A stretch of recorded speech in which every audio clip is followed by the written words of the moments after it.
నమస్తే. Welcome to YSTV Telugu. ఈరోజు ఈ వీడియోలో మనం తెలుసుకోబోతున్నటువంటి అంశం ఏంటంటే, ఈ ఎస్సీ వర్గీకరణకు సంబంధించి రాష్ట్ర ప్రభుత్వం నియమించినటువంటి జస్టిస్ షమీం అఖ్తర్ ఏకసభ్య కమిషన్ ఏదైతే సిఫార్సులు చేసిందో 4 సిఫార్సులతో ఈ యొక్క కమిషన్ నివేదిక ఇచ్చినట్టు కూడా అందరికీ తెలిసిన విషయమే. అయితే క్రిమీ లేయర్ ప్రతిపాదన తప్ప మిగతా ఏదైతే ప్రతిపాదించిందో ఆ యొక్క ప్రతిపాదనలు కూడా ఆమోదం తెలిపినట్టుగా ఉభయ సభలు, శాసన మండలి, శాసనసభ ఉభయ సభలు కూడా ఆమోదించినట్టుగా మనము పేపర్లలో, టీవీలలో కూడా వార్తలు మనము చూసాము, విన్నాం. అయితే దీనికి సంబంధించి ఈ యొక్క ఎస్సీ వర్గీకరణ యొక్క నేపథ్యం ఏంటి, అసలు ఫస్ట్ ఎక్కడ ఈ యొక్క వర్గీకరణకు సంబంధించి ఉద్యమం ప్రారంభమైంది, ఉద్యమం ప్రారంభమైనప్పటి నుంచి కూడా ఇప్పటి వరకు ఈ యొక్క ఎస్సీ వర్గీకరణ యొక్క నేపథ్యము, కోర్టు యొక్క తీర్పులు ఎట్లా ఉన్నాయి ఏంటి అనే దానికి సంబంధించి ఈ వీడియోలో పూర్తిగా మనము వివరాలు తెలుసుకోబోతున్నాం. ఇక లేట్ ఎందుకు వీడియోలోకి వెళ్దాం. వీడియోలోకి వెళ్ళే ముందు ఈ ఛానల్ని ఇంకా ఎవరైనా సబ్స్క్రైబ్ చేసుకొని వాళ్ళు ఉన్నట్లయితే ప్లీజ్ సబ్స్క్రైబ్ ది ఛానల్. ఎందుకంటే మీరు సబ్స్క్రైబ్ చేసుకోవడం వల్ల కొంత మాకు ప్రోత్సాహకరంగా ఉంటుంది. ఇలాంటి వార్తలు కూడా మీ ముందుకు వీడియో రూపంలో తీసుకురావడానికి కూడా అవకాశం ఉంటుంది. కాబట్టి ప్లీజ్ సబ్స్క్రైబ్ ది ఛానల్. ఇక వీడియోలోకి వెళ్దాం. అయితే ఇక్కడ చూడొచ్చు, దేశంలోనే తొలిసారిగా అన్నట్టు ఎస్సీ వర్గీకరణ ప్రక్రియ పూర్తి చేసిన తెలంగాణ సీఎం రేవంత్ రెడ్డి ప్రకటన చేసిన 6 నెలల్లోనే అంటూ ఇక్కడ చూడొచ్చు వార్త. ఈనాడు పత్రికలో ప్రధానంగా ఇవ్వటం జరిగింది. ఒకసారి చూద్దాం. అయితే ఈ యొక్క ఎస్సీ వర్గీకరణకు సంబంధించి 3 దశాబ్దాల పోరాటం ఫలించింది అన్నట్టు ఇక్కడ చూడొచ్చు మీరు. దీని యొక్క నేపథ్యం ఏంటి అనేది కూడా ఇక్కడ ముందు చూద్దాం. ఎస్సీ వర్గీకరణకు 3 దశాబ్దాలుగా మాదిగలు చేస్తున్న పోరాటం ఫలించింది. ఎస్సీ కులాల జనాభా నిష్పత్తి ప్రకారం విభజించి దళితుల్లో అత్యంత వెనుకబడిన కులాలకు న్యాయం చేయాలనే డిమాండ్తో 1994లో ఉమ్మడి రాష్ట్రంలోని ప్రకాశం జిల్లా ఈదుమూడి గ్రామంలో మందకృష్ణ మాదిగ ఆధ్వర్యంలో ఉద్యమం మొదలైంది. అదే ఏడాది జూలై 7న ఆయన మాదిగ రిజర్వేషన్ పోరాట సమితిని స్థాపించి ఉద్యమానికి సంస్థాగత రూపం ఇచ్చారు. ఆ తర్వాత వర్గీకరణపై వివిధ పరిణామాలు చోటు చేసుకున్నాయి. ఉమ్మడి రాష్ట్రంలో జస్టిస్ రామచంద్రరాజు నివేదిక ఆధారంగా ఎస్సీల కోటాను ABCD కేటగిరీలుగా వర్గీకరిస్తూ 1997 జూన్ 6వ తేదీన అప్పటి రాష్ట్ర ప్రభుత్వం ఉత్తర్వులు జారీ చేసింది. దీన్ని మాలమహనాడు నేతలు హైకోర్టులో సవాల్ చేయడంతో ప్రభుత్వ ఉత్తర్వులను న్యాయస్థానం నిలిపివేసింది. 1998లో అప్పటి రాష్ట్ర ప్రభుత్వం వర్గీకరణపై ఆర్డినెన్స్ జారీ చేసింది. మాలమహనాడు నాయకులు ఆ ఆర్డినెన్స్ను కూడా సవాల్ చేశారు. ఈ కేసు సుప్రీంకోర్టుకు వెళ్ళగా ఎస్సీలను వర్గీకరించే బిల్లును పార్లమెంటు మాత్రమే ఆమోదించగలదని పేర్కొంటూ ఆర్డినెన్స్ను కొట్టేసింది. 2007 మేలో మందకృష్ణ మాదిగ నిరవధిక నిరాహార దీక్ష చేయగా అప్పటి ముఖ్యమంత్రి వైఎస్ రాజశేఖర రెడ్డి కేంద్రంతో సంప్రదించి జస్టిస్ ఉషా మెహ్రా కమిషన్ను నియమించారు. 2008 మేలో అప్పటి కేంద్ర మంత్రి మీరా కుమార్కు జస్టిస్ ఉషా మెహ్రా కమిషన్ నివేదిక ఇచ్చింది. అయితే కమిషన్ సిఫార్సులు అమలు ప్రక్రియ మొదలు కాలేదు. దీంతో 2008 నుంచి వర్గీకరణ ఉద్యమం కొనసాగుతూనే ఉంది. గతేడాది ఆగస్టులో ఈ యొక్క ఎస్సీ వర్గీకరణకు సంబంధించి అనుకూలంగా సుప్రీంకోర్టు ధర్మాసనం తీర్పు అయితే వెలువరించింది. ఈ తీర్పుకు సంబంధించి కూడా అందరికీ తెలిసిన విషయమే. సుప్రీంకోర్టు గత ఏడాది ఆగస్టు 1వ తేదీన ఎస్సీ వర్గీకరణకు ఆమోదం తెలుపుతూ కూడా అనుకూలంగా తీర్పు ఇవ్వటం జరిగింది. అయితే ఈ యొక్క తీర్పు నేపథ్యం అంటే గతంలో ఏం జరిగింది అనేది కూడా మనం తెలుసుకోవాలి. ఎట్లా అనేది ఇప్పుడు ఈ యొక్క వర్గీకరణకు సంబంధించి ఎక్కడ మొదలైంది ఏంది అనేది మనం ఇక్కడ చూసాం. 1994లో ఉమ్మడి రాష్ట్రంలోని ప్రకాశం జిల్లా ఈదుమూడి గ్రామంలో ఈ మందకృష్ణ మాదిగ ఆధ్వర్యంలో ఈ యొక్క ఉద్యమం మొదలైంది. అదే ఏడాది కూడా ఈ యొక్క మాదిగ రిజర్వేషన్ పోరాట సమితి, MRPS అని చెప్పేసి అంటాం కదా, మాదిగ రిజర్వేషన్ పోరాట సమితిని స్థాపించి ఉద్యమానికి సంస్థాగత రూపం ఇచ్చినట్టుగా కూడా మనకి ఇక్కడ తెలుస్తూ ఉంది. అయితే దీని యొక్క నేపథ్యం కూడా ఎట్లా ఉంది ఏంటనే ఒకసారి చూద్దాం. ఇక్కడ చూడొచ్చు, సుప్రీంకోర్టు తీర్పు వెలువడిన తర్వాత దేశంలోనే తొలుత ఎస్సీ వర్గీకరణ ప్రక్రియ పూర్తి చేసిన రాష్ట్రంగా తెలంగాణ నిలిచింది. తీర్పు వెలువడిన 6 నెలల్లోనే తెలంగాణ ప్రభుత్వం ఏకసభ్య కమిషన్ ద్వారా సమగ్ర అధ్యయనం చేయించింది. కమిషన్ సమర్పించినటువంటి నివేదికకు ఆమోదం తెలిపింది. సుప్రీంకోర్టు తీర్పు వెలువడిన తర్వాత ఒక్కో అడుగు ముందుకేస్తూ రికార్డు సమయంలో ప్రక్రియను పూర్తి చేసింది.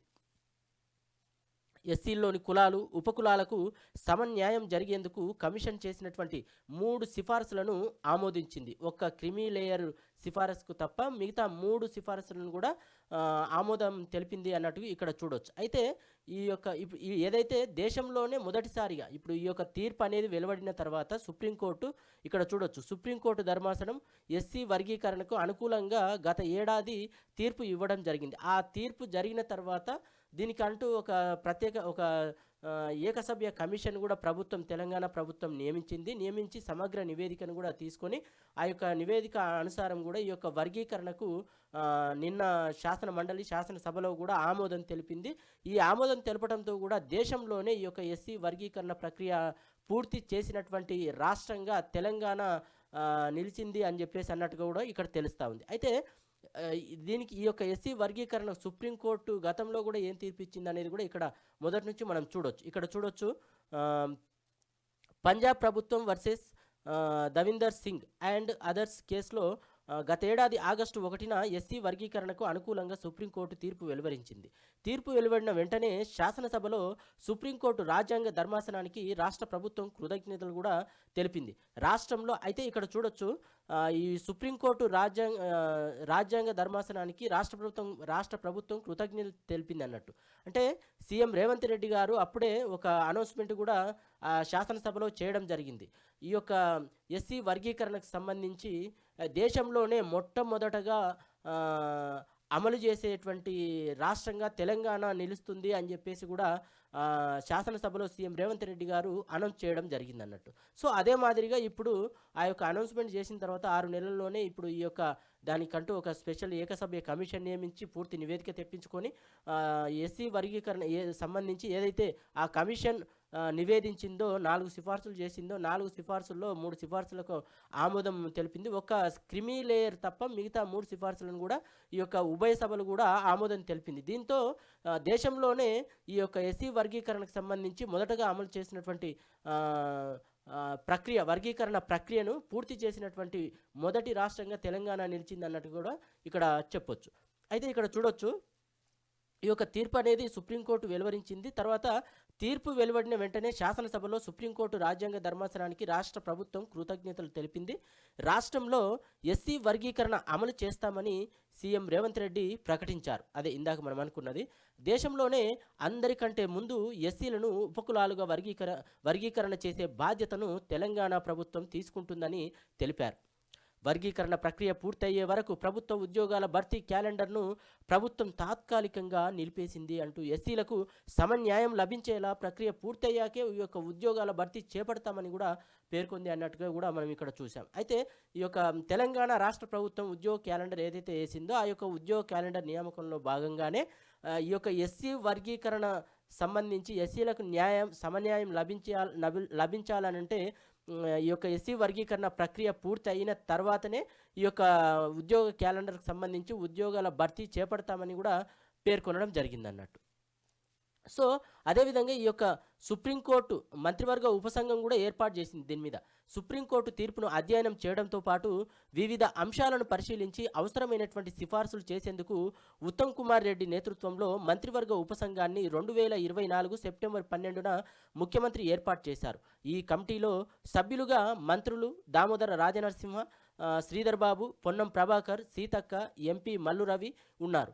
దేశంలో ఎస్సీ వర్గీకరణ ప్రక్రియ అమలు తీరును అధ్యయనం చేసేందుకు ఎస్సీ సంక్షేమ శాఖకు చెందినటువంటి సీనియర్ అధికారుల బృందాలను పంజాబ్, హర్యానా, తమిళనాడు రాష్ట్రాలకు ఈ యొక్క ఉపసంఘం వారిని అధికారులను పంపించింది అన్నట్టు.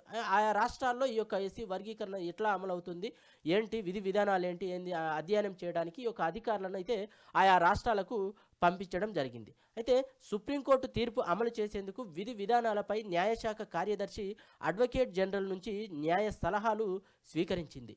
విస్తృత స్థాయి సమావేశాలు సంప్రదింపుల అనంతరము వర్గీకరణపై అధ్యయనానికి ఏకసభ్య కమిషన్ను నియమించాలని ఉపసంఘం సిఫారసు చేసింది. అయితే ఈ యొక్క ఉపసంఘం కూడా అన్ని సంప్రదింపులు, విస్తృత స్థాయి సమావేశాలు అన్నీ జరిపిన తర్వాత కూడా వర్గీకరణపై అధ్యయనం చేసేందుకు ఏకసభ్య కమిషన్ అనేది నియమించాలని చెప్పి ఈ యొక్క ఉపసంఘం ఏదైతే సీఎం రేవంత్ రెడ్డి గారు దీని మీద నియమించారో ఆ యొక్క ఉపసంఘము ఈ ఏకసభ్య కమిషన్ను నియమించాలని చెప్పి వర్గీకరణపై అని చెప్పి ఈ యొక్క వర్గీకరణపై అధ్యయనం చేయడానికి ఏకసభ్య కమిషన్ నియమించాలని చెప్పి ఉపసంఘం సిఫారసు చేసింది. దాంతో ఈ యొక్క ఏకసభ్య కమిషన్ అనేది ఎట్లా నియమించింది అనేది ఇక్కడ చూడొచ్చు. ఎవరి నేతృత్వంలో అంటే జస్టిస్ షమీం అఖ్తర్ నేతృత్వంలో ఈ యొక్క ఏకసభ్య కమిషన్ను నియమించింది అన్నట్టు ఇక్కడ చూడొచ్చు. ఎస్సీ వర్గీకరణపై ప్రభుత్వము జస్టిస్ షమీం అఖ్తర్ నేతృత్వంలో 2024 అక్టోబర్ 11న ఏకసభ్య కమిషన్ను నియమించింది. ఎస్సీ కులాలు ఉపకులాల హేతుబద్ధ వర్గీకరణకు అందుబాటులోని జనాభా గణన సమాచారాన్ని తీసుకుని శాస్త్రీయ పద్ధతిలో చేయాలని వివిధ ఉప సమూహాల మధ్య అంతరాలను గుర్తించేందుకు సమగ్ర అధ్యయనాలు చేయాలని సూచించింది. ఉప సమూహాల మధ్య సామాజిక, ఆర్థిక, రాజకీయ, విద్యాపరంగా వెనుకబాటుతనానికి సంబంధించినటువంటి వివిధ కోణాలు పరిశీలించడంతో పాటు సుప్రీంకోర్టు తీర్పు ప్రకారము ఎస్సీ కులాల వర్గీకరణను సమర్థంగా అమలు చేసేటువంటి విధానాన్ని కూడా గుర్తించాలని చెప్పి తెలిపింది. రిజర్వేషన్ల ప్రయోజనాలను ఎస్సీ కులాల్లోని వివిధ సమూహాలకు పంపిణీ చేసేందుకు చేపట్టాల్సినటువంటి చర్యలను ఈ యొక్క ఏకసభ్య కమిషన్ అనేది అంటే ఈ యొక్క కమిషన్ను నియమించింది అన్నట్టు. ఇట్లా వివిధ ఉప సమూహాలను కూడా పంపిణీ చేసేందుకు ఎస్సీ కులాల్లోని ఈ యొక్క రిజర్వేషన్ల యొక్క ప్రయోజనాలను ఎస్సీ కులాలు ఏవైతే ఉన్నాయో ఆ యొక్క కులాల్లో వివిధ సమూహాలు కూడా ఉంటాయి కదా, వాళ్ళందరూ కూడా పంపిణీ చేసే విధంగా చేపట్టాల్సినటువంటి చర్యలను సూచించాలి అని చెప్పేసి కూడా కోరింది అన్నట్టు ఇక్కడ చూడొచ్చు. మొత్తం మీద ఈ యొక్క కమిషన్ కూడా 60 రోజుల లోపల ఈ యొక్క నివేదికను కూడా అందించాలి అని చెప్పేసి గడువు కూడా విధించింది. 2024 నవంబర్ 11న బాధ్యతలు స్వీకరించినటువంటి ఈ కమిషను బహిరంగ విచారణ నిర్వహించి లోతైన అధ్యయనం చేసింది. జిల్లాల వారీగా, వర్గాల వారీగా, ప్రభుత్వ శాఖల వారీగా సమాచారం తీసుకుంది. కమిషన్ 82 రోజుల వ్యవధిలో అధ్యయనం పూర్తి చేసింది. 4 సిఫార్సులతో ఫిబ్రవరి 3వ తేదీన అంటే 2025 ఫిబ్రవరి 3వ తేదీన మంత్రివర్గ ఉపసంఘానికి ఈ యొక్క ఏకసభ్య కమిషను ఈ యొక్క ఎస్సీ వర్గీకరణకు సంబంధించి నివేదిక అనేది మంత్రివర్గ ఉపసంఘానికి నివేదిక ఇవ్వటం జరిగింది. ఎప్పుడు మొన్ననే ఫిబ్రవరి 3వ తారీఖున ఈ యొక్క మంత్రివర్గ ఉపసంఘానికి ఈ యొక్క నివేదిక అనేది ఇచ్చింది. ఈ నివేదికను పరిశీలించినటువంటి ఉపసంఘము మంగళవారం మంత్రివర్గానికి సమర్పించింది. వర్గీకరణపై ఏకసభ్య కమిషన్ ఇచ్చినటువంటి నివేదికను మంగళవారం తొలుత కేబినెట్ తర్వాత రాష్ట్ర అసెంబ్లీ ఆమోదించాయి. మంత్రివర్గం 3 సిఫారసులను ఆమోదించింది అన్నట్టు. క్రిమీ లేయర్ సిఫారసును తిరస్కరించింది. మొత్తం మీద ఈ యొక్క కమిషన్ ఏదైతే ఉందో మొత్తం మీద 4 సిఫార్సులు అయితే చేయడం జరిగింది. 4ంటిలో మూడింటికి ఆమోదం తెలిపింది, ఒకదానికి మాత్రము తిరస్కరించింది. అదేంటంటే క్రిమీ లేయర్, ఈ యొక్క వర్గీకరణ ఎస్సీ దాంట్లో క్రిమీ లేయర్ అని చెప్పేసి ఏదైతే సూచించిందో ఆ యొక్క క్రిమీ లేయర్ సిఫారసును మాత్రము తిరస్కరించింది. అయితే ఇక్కడ క్రిమీ లేయర్ అంశానికి సంబంధించి మనం అసలు క్రిమీ లేయర్ అంటే ఏంటనేది కూడా మనం తెలుసుకోవాలి. అయితే గతంలో కొంత ఈ సుప్రీంకోర్టు ఇచ్చినటువంటి తీర్పుల నేపథ్యంలో కూడా ఇప్పుడు ప్రజెంట్గా కూడా కొంతవరకు ఈ ఓబీసీ రిజర్వేషన్లు అమలవుతున్నటువంటి పరిస్థితి కూడా ఉంది. అయితే ఈ యొక్క క్రిమీ లేయర్ విషయానికి వస్తే ఎస్సీ షెడ్యూల్ కులాల్లో కూడా ఎస్టీ ఈ యొక్క షెడ్యూల్ తెగల్లో కూడా ఈ యొక్క క్రిమీ లేయర్ కూడా వర్తింపజేయాలి అని చెప్పేసి సూచించింది. అదొక సుప్రీంకోర్టు కూడా సూచించిన నేపథ్యంలో కూడా మరి ఈ యొక్క కమిషన్ కూడా సిఫారసు చేసినట్టుగా అనిపిస్తుంది. ఓకే, ఏది ఏమైనప్పటికీ ఈ యొక్క క్రిమీ లేయర్ అనేది అసలు దానికంటే ముందుగా క్రిమీ లేయర్ అనేది ఏంటనేది కూడా మనం తెలుసుకోవాలి.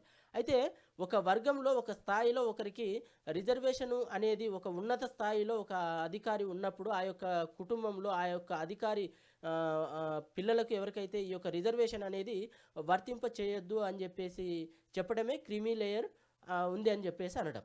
సో అట్లాంటి క్రిమీ లేయర్ను ఈ యొక్క ఎస్సీ వర్గీకరణలో ఎస్సీ కులాలకు కూడా వర్తింపజేయాలి అని చెప్పేసి ఈ యొక్క కమిషను సూచించింది. సో ఇట్లాంటి ఈ యొక్క ప్రతిపాదన మాత్రం ప్రభుత్వం అనేది ఆమోదించలేదు, తిరస్కరించింది. ఇప్పుడు క్రిమీ లేయర్ అంటే అర్థమైంది అనుకుంటాను. ఒకటేంటి అని అంటే ఒక ఉన్నత ఒక కలెక్టరు ఒక ఎస్సీ వర్గానికి చెందినప్పుడు ఆ యొక్క కలెక్టరు రిజర్వేషన్ పొంది ఆ విధంగా ఆ స్థాయిలోకి వచ్చిన తర్వాత మరి ఇదే కలెక్టరు కుమారులు ఎవరైతే ఉంటారో వారికి కూడా ఈ యొక్క రిజర్వేషన్ వర్తింప చేయడం వల్ల మిగతా వారు అట్టడుగున ఉండిపోతారు. అదే వర్గంలో మిగతా వారు కూడా ఇంకో కింది స్థాయిలో ఉన్నటువంటి వాళ్ళు కూడా అదే స్థాయిలో ఉండిపోతారు. మళ్ళీ వీళ్ళకు రిజర్వేషన్ అనేది కల్పించడం వల్ల, కాబట్టి అది కరెక్ట్ కాదు. అందరూ సమన్యాయం చేయాలి అనే ఉద్దేశంతో ఈ క్రిమీ లేయర్ తీసుకురావడం వల్ల ఏమవుతుంది అనంటే ఆ ఐఏఎస్ కుమారులకు కాకుండా రిజర్వేషను ఒకసారి వాళ్ళు తీసుకున్నారు కాబట్టి వాళ్ళు కాకుండా మిగతా వర్గాలు వెనుకబడిన వాళ్ళు ఎవరైతే ఉన్నారో అదే దాంట్లో ఎవరైతే వెనుకబడ్డారో వాళ్లకు ఈ యొక్క రిజర్వేషన్ అనేది కల్పించడంతో ఒక సమాన స్థాయిని తీసుకురావడానికి అవకాశం ఉంటుంది అని చెప్పేసి కూడా కొన్ని తీర్పులలో కూడా సుప్రీంకోర్టు చెప్పడం జరిగింది. సో ఈ నేపథ్యంలోనే ఈ యొక్క కమిషన్ కూడా క్రిమీ లేయర్ ప్రతిపాదన కూడా ఈ యొక్క ఉపసంఘానికి ఈ యొక్క నివేదికలో నివేదించినట్టుగా కూడా తెలుస్తూ ఉంది. మొత్తం మీద ఏది ఏమైనప్పటికీ ఈ యొక్క కమిషన్ అనేది 4 సిఫార్సులను అయితే ప్రతిపాదించింది. ఈ యొక్క 4 సిఫార్సుల్లో ఒకటి క్రిమీ లేయర్ కాకుండా మిగతా 3ంటికి ఆమోదం తెలిపింది అన్నట్టుగా మనం ఇక్కడ చూడొచ్చు. క్రిమీ లేయర్ సిఫారసులను తిరస్కరించింది. ప్రభుత్వము జీవో ఇచ్చిన తర్వాత వర్గీకరణ అమలు ప్రారంభం కానుంది. వర్గీకరణ ప్రక్రియ నేపథ్యంలో ఉపకులాల వారీగా దరఖాస్తులు తీసుకోవాలని చెప్పి రాష్ట్ర ఉన్నత విద్యామండలి కూడా నిర్ణయించింది అన్నట్టుగా కూడా మనం ఇక్కడ చూడొచ్చు. అయితే ఇక్కడ చూడొచ్చు ఎస్సీ జనాభా వివరాలు, తర్వాత ఏకసభ్య కమిషన్ ఇచ్చినటువంటి రిపోర్ట్లో వివరాల ప్రకారము మొత్తం ఈ ఎస్సీలో ఉన్నటువంటి కులాలు ఏవైతే ఉన్నాయో ఆ యొక్క కులాలను 3 గ్రూపులుగా విభజించడం జరిగింది. ఆ యొక్క 3 గ్రూపులో కూడా మొదటి గ్రూప్ 1లో మొత్తం 15 కులాలు ఉన్నాయి, గ్రూప్ 2లో 18 కులాలు ఉన్నాయి, గ్రూప్ 3లో 26 కులాలు ఉన్నాయి. ఇక్కడ చూడొచ్చు అవి ఏ కులాలు ఏంటి అనేది కూడా మీరు ఇక్కడ చూడొచ్చు. గ్రూప్ 1లో 15 కులాలు అని అంటే ఇక్కడ చూడొచ్చు ఇట్లా బావురి, బేడ, జంగం అని చెప్పేసి, చచాటి, డక్కల్, డొక్కల్వార్, జగ్గలి అంటూ ఇక్కడ మొత్తం 15 కులాలు కూడా మనం ఇక్కడ చూడొచ్చు. అదేవిధంగా ఇక్కడ చూసినట్లయితే గ్రూప్ 2లో 18 కులాలు కూడా వారి యొక్క జనాభా, తర్వాత వారి కులాలు, తర్వాత జనాభా శాతం కూడా మనకు ఇక్కడ ఇవ్వటం జరిగింది. ఒకసారి చూడొచ్చు. అయితే ఈ గ్రూప్ 2లో ఈ యొక్క వర్గీకరణకు ఉద్యమించినటువంటి మాదిగలు కూడా ఇదే గ్రూప్ 2లో ఉండటం జరిగింది. ఒకసారి చూసినట్లయితే ఇక్కడ చూడొచ్చు మాదిగ కులం వాళ్ళు ఇక్కడ ఉన్నారు. మొత్తం ఇక్కడ చూడొచ్చు 18 కులాలు ఈ యొక్క 2వ గ్రూప్లో ఉండడం జరిగింది. అదేవిధంగా ఇక్కడ చూసినట్లయితే 3వ గ్రూప్లో 26 కులాలు ఉన్నాయి కదా. 26 కులాలకు సంబంధించి కూడా వారి యొక్క జనాభా, ఇక్కడ వారి యొక్క జనాభా శాతం కూడా ఇక్కడ ఇవ్వడం జరిగింది. ఒకసారి చూడొచ్చు ఏ కులాలు ఉన్నాయి ఏంటి, 26 కులాలు గ్రూప్ 3లో ఎవరెవరు ఉన్నారు ఏంది అనేది కూడా మనము ఇక్కడ చూడొచ్చు. మొత్తం మీద ఈ యొక్క కమిషన్ అనేది ఈ యొక్క ఎస్సీ కులాలను 3 వర్గాలుగా విభజించడం జరిగింది, 3 గ్రూపులుగా విభజించడం జరిగింది. అయితే ఈ యొక్క ఎస్సీ వర్గీకరణకు సంబంధించి మనం ఇందాక గ్రూపులు చూసాం కదా. ఈ యొక్క ఏకసభ్య కమిషను ఎస్సీలో ఉన్నటువంటి కులాలను 3 గ్రూపులుగా విభజించింది. ఏ గ్రూప్లో ఏ కులాలు ఉన్నాయి, ఎంత జనాభా ఉంది అనేది కూడా మనం ఇందాక చూసాం కదా.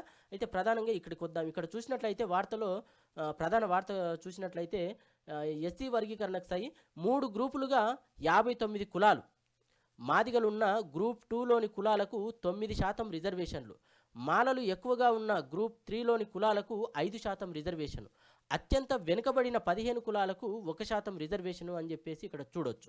ఈ యొక్క 15 కులాలు, అత్యంత వెనుకబడినటువంటి 15 కులాలు ఏవైతే ఉన్నాయో వీళ్ళు గ్రూప్ 1లో ఉన్నారు.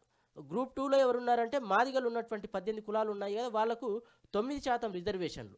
అదేవిధంగా మాలలు ఎక్కువగా ఉన్నటువంటి గ్రూప్ ఏదైతే ఉందో గ్రూప్ 3 అది, అక్కడ 26 కులాలు ఉన్నాయి, వాళ్లకు 5% రిజర్వేషన్ అని చెప్పేసి ఇక్కడ ఇవ్వడం జరిగింది.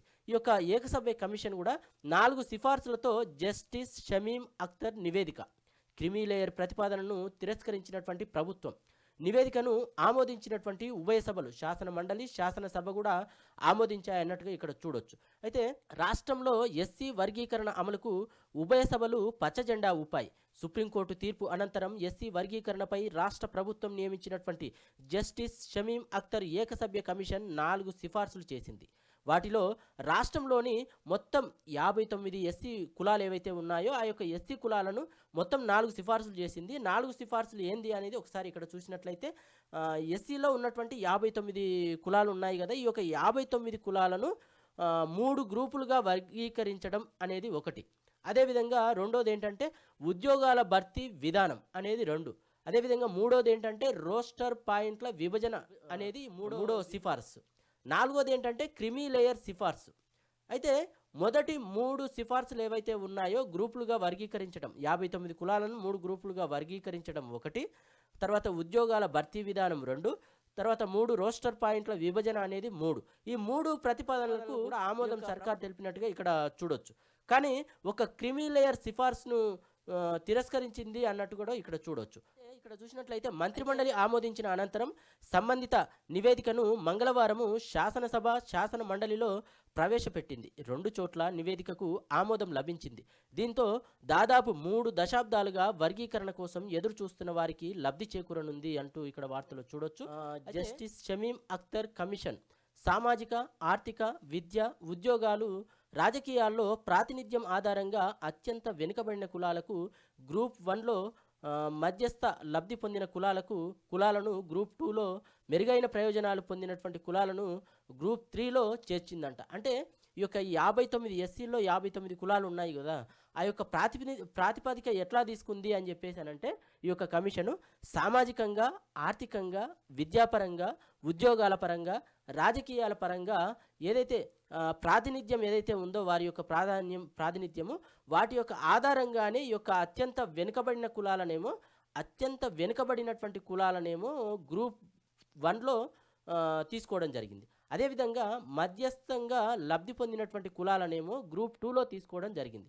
అదేవిధంగా మెరుగైనటువంటి ప్రయోజనాలు పొందినటువంటి కులాలనేమో గ్రూప్ 3లో చేర్చడం జరిగింది అన్నట్టు. అయితే మొత్తం మీద ఈ యొక్క 59 కులాలను 3 గ్రూపులుగా వర్గీకరించడం జరిగింది. దాంట్లో ఈ 3 గ్రూపులలో కూడా అత్యంత వెనుకబడిన వారు మొదటి గ్రూప్లో, మధ్యస్థంగా లబ్ధి పొందిన వాళ్ళను 2వ గ్రూప్లో, మెరుగైన ప్రయోజనాలు పొందినటువంటి వారిని 3వ గ్రూప్లో చేర్చడం జరిగింది. ఆ యొక్క కులాల వారీగా కూడా మనం ఇంతకుముందే చూడడం జరిగింది. అయితే ఇక్కడ చూడొచ్చు 2011 జనాభా గణాంకాల ప్రాతిపదికన ఎస్సీ జనాభాలో 61.967% మంది ఉన్న మాదిగ కులాలతో సహా 18 కులాలను గ్రూప్ 2 కింద చేర్చి 9% రిజర్వేషన్లను ప్రతిపాదించింది.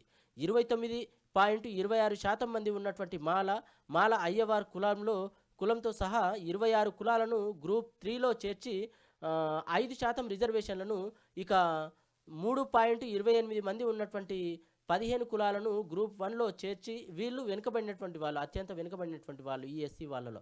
సో వీళ్ళకు గ్రూప్ 1లో చేర్చారు, వాళ్ళకి 1% రిజర్వేషన్ కూడా ప్రతిపాదించినట్టు ఇక్కడ చూడవచ్చు. అయితే మొత్తం ఈ యొక్క నివేదిక కూడా చూసినట్లయితే 199 పేజీలతో నివేదిక. ఎస్సీ వర్గీకరణపై జస్టిస్ షమీం అఖ్తర్ కమిషన్ 199 పేజీల నివేదిక అందజేసింది. ఇందులో 59 కులాలపై వివరణాత్మక చర్చను పొందుపరిచింది. 2024 నవంబర్ 11న బాధ్యతలు స్వీకరించిన కమిషన్ 82 రోజుల వ్యవధిలో అధ్యయనం చేసి ప్రభుత్వానికి నివేదిక ఇచ్చింది. 2024 డిసెంబర్ 4 నుంచి ఈ ఏడాది జనవరి 3 వరకు కూడా రాష్ట్రంలోని పూర్వ జిల్లాల్లో బహిరంగ విచారణ నిర్వహించి ప్రజల నుంచి విజ్ఞప్తులను స్వీకరించి అభిప్రాయాలను తెలుసుకుంది. కొన్ని జిల్లాల్లోనే ఆవాసాలను సైతం సందర్శించింది. పర్యటనల్లో ప్రజల నుంచి నేరుగా అందినటువంటి 4750 వినతులతో పాటు హైదరాబాద్లో విచారణ కమిషన్ కార్యాలయానికి ఆన్లైన్లో వచ్చినటువంటి 8681 విజ్ఞప్తులను కూడా పరిశీలించింది ఈ కమిషన్. వీటితో పాటు ఎస్సీల్లోని 59 కులాల జనాభా, అక్షరాస్యత, ఉపాధి, విద్యా సంస్థల్లో ప్రవేశాలు, ప్రభుత్వ ఉద్యోగ నియామకాలు, ఆర్థిక సహాయం, రాజకీయ ప్రాతినిధ్యానికి సంబంధించినటువంటి డేటాను అధ్యయనం చేసినటువంటి కమిషన్ తన నివేదికను రూపొందించింది. క్రిమీ లేయర్ మినహాయింపు ప్రతిపాదన తిరస్కరణ ఏదైతే 4 ప్రతిపాదనలు చేసిందో మొదటి 3 ప్రతిపాదనలకు ఈ యొక్క శాసనసభలో ఆమోదం పొందింది. మండలి కానీ లేకపోతే శాసనసభ కానీ ఆమోదం పొందింది, ఓకే చెప్పినట్టయితే తెలుస్తుంది. క్రిమీ లేయర్ మినహాయించింది అన్నట్టు ప్రతిపాదన తిరస్కరణ. సుప్రీంకోర్టు తీర్పును అధ్యయనం చేసి జస్టిస్ షమీం అఖ్తర్ కమిషన్ ప్రభుత్వానికి 4 సిఫార్సులు చేసింది. ఇందులో మొదటి సిఫార్సుగా ఎస్సీ కులాలను 3 గ్రూపులుగా వర్గీకరించాలంది. రెండోది ఏంటంటే ఉద్యోగాల భర్తీ సమయంలో ఖాళీగా మిగిలిన పోస్టులకు తదుపరి ప్రకటనకు క్యారీ ఫార్వర్డ్ చేయాలని చెప్పి సూచించింది.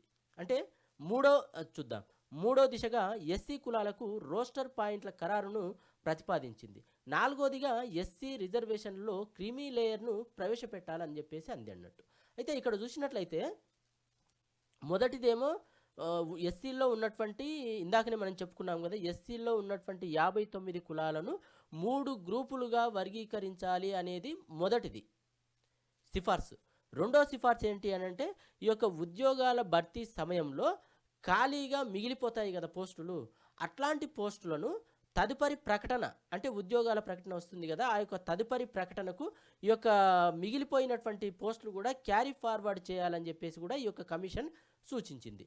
అదేవిధంగా మూడో ప్రతిపాదన చూసినట్లయితే ఎస్సీ కులాలకు రోస్టర్ పాయింట్ల ఖరారును ప్రతిపాదించింది. రోస్టర్ పాయింట్లు అంటే దాంట్లో కొన్ని రోస్టర్ వారిగా పాయింట్లు అనేది ఇస్తారట, దానికి సంబంధించి అది కూడా ప్రతిపాదించినట్టుగా ఇక్కడ తెలుస్తూ ఉంది. మరి నాలుగోది ఏంటి అంటే ఎస్సీ రిజర్వేషన్లలో క్రిమీ లేయర్ ప్రవేశపెట్టాలంది. క్రిమీ లేయర్ అంటే కూడా మనం ఇందాకనే తెలుసుకున్నాం కదా, ఒక స్థాయిలో ఉన్నత స్థాయిలో ఉన్నటువంటి ఒక ఐఏఎస్ స్థాయిలో ఉన్నటువంటి ఒక అధికారి యొక్క కుమారులకు ఈ యొక్క రిజర్వేషన్ అనేది ఇవ్వాలా, లేకపోతే ఒక అదే వర్గంలో ఉన్నటువంటి ఇప్పుడు ఐఏఎస్ ఏ వర్గానికి అయితే చెందిన వాళ్ళు ఉంటారో ఆ ఐఏఎస్ కుమారులకు, తర్వాత అదే వర్గంలో అట్టడుగున ఉన్నటువంటి పేదవాళ్ళు ఎవరైతే ఉంటారో వాళ్ళకి ఇవ్వాలా, ఎవరికి ప్రయారిటీ ఇవ్వాలి అనే అంశం తెర మీదకి వచ్చినట్లయితే ఏదైతే క్రిమీ లేయర్ అయితే ఉందో ఆల్రెడీ ఒకసారి ఒక ఉన్నత స్థాయిలో ఉన్నారు కాబట్టి వాళ్ళకు కాకుండా అట్టడుగున ఉన్నటువంటి వాళ్లకు ఈ యొక్క రిజర్వేషన్ అనేది అమలు చేయాలని చెప్పేదే ఈ యొక్క క్రిమీ లేయర్ అన్నట్టు. మరి ఆ క్రిమీ లేయర్ అనేది దానికి సంబంధించి మాత్రము ఈ యొక్క కమిషన్ అనేది ప్రతిపాదించింది, కానీ అట్లాంటి దానికి ఈ యొక్క ఆమోదం అయితే తెలపలేదు, తిరస్కరించింది. ఈ యొక్క మండలి కానీ శాసనసభ కానీ తిరస్కరించింది క్రిమీ లేయర్ ప్రతిపాదనను. సో అట్లా ఎమ్మెల్యేలు, ఎంపీలు, జెడ్పీ చైర్మన్లు, మేయర్లు తదితర ప్రతినిధులతో పాటు గ్రూప్ 1 సర్వీస్లో ఉన్నటువంటి వారిని క్రిమీ లేయర్గా పరిగణించాలని ప్రతిపాదించింది. అంటే ఆ ప్రతిపాదన ఈ యొక్క క్రిమీ లేయర్లో కూడా ఎవరు ఎట్లా చేయాలనేది కూడా ఈ యొక్క కమిషన్ చెప్పిందంట. చూద్దాం ఇక్కడ.